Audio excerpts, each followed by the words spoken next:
Hello అండి, నేను మీ శివాని.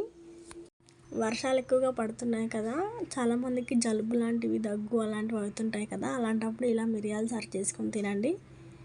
నోటికి కమ్మగా అనిపిస్తుంది, అలాగే తొందరగా తగ్గిపోతుంది. ఎక్కువగా టైం కూడా పట్టదు, 5 to 10 minutesలో అయిపోతుంది. ముందుగా 2-3 టమాటాలు తీసుకొని 3 నుంచి 4 ముక్కల వరకు కట్ చేసుకొని పక్కన పెట్టుకోవాలి. తర్వాత మనం దేంట్లో అయితే చారు చేస్తున్నామో ఆ గిన్నెను పెట్టుకొని అందులో 2 నుంచి 3 స్పూన్ల వరకు ఆయిల్ వేసుకొని అందులో జీలకర్ర, ఆవాలు వేసుకొని దాంట్లోనే 2 ఎండుమిర్చి కూడా వేసుకొని కచ్చాపచ్చగా దంచుకున్న వెల్లుల్లి అలాగే మిరియాల పేస్ట్ని అందులో వేసుకొని అది కూడా ఫ్రై చేసుకోవాలి.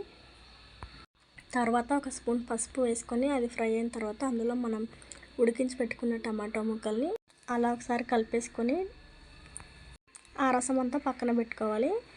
అది ఫ్రై అవుతున్నప్పుడు ఆ రసాన్ని అందులో వేసుకొని బాగా మరిగించుకోవాలి. అది మరిగిన తర్వాత అందులోనే కొద్దిగా కరివేపాకు అలాగే కొత్తిమీర, పుదీనా యాడ్ చేసుకొని కొద్దిసేపు మరిగించుకోవాలి, ఒక 5 minutes అలాగా. అంతే. లాస్ట్లో మాత్రం కొద్దిగా చక్కెర అయినా లేదంటే చిన్న బెల్లం ముక్క వేసినా సరిపోతుంది. అంతే.